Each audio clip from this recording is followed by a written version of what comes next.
I get up first thing in the morning, I get in the cold plunge. Because I was doing the cold plunge after I did the sauna, and it's a little easier because the sauna sucks. Right. But, you know, when that 20 minutes is up or 25 minutes is up and then you get in that cold, the cold sucks, but it doesn't suck as much as when you're cold and then you get in the cold.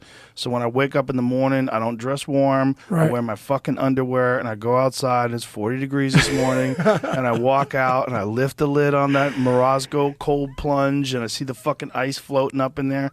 And every day I climb in. That's brutal. And I just get in there for 3 minutes in the morning and then I work out. That's fucking brutal. Well, because I read this thing.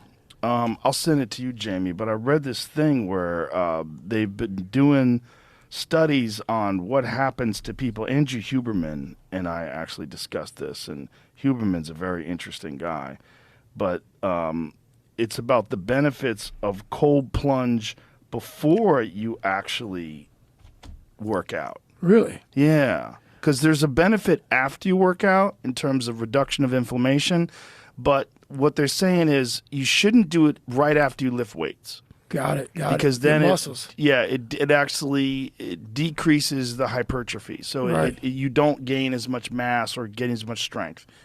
But there's some benefit to doing it before you work out. This is a guy who's talking about prostate-specific antigen blood test came back very high.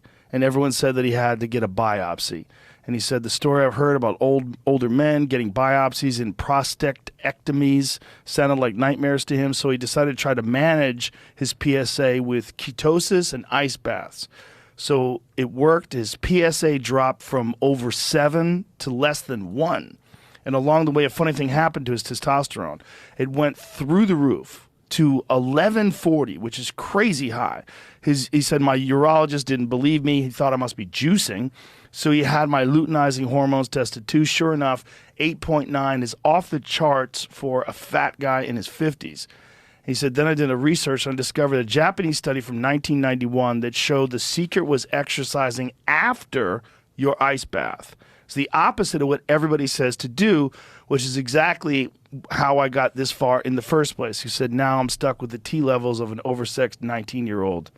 I'm not complaining. Damn. But so this is the thing that people are realizing now. There's some extreme benefit to heavy-duty cold exposure. Right.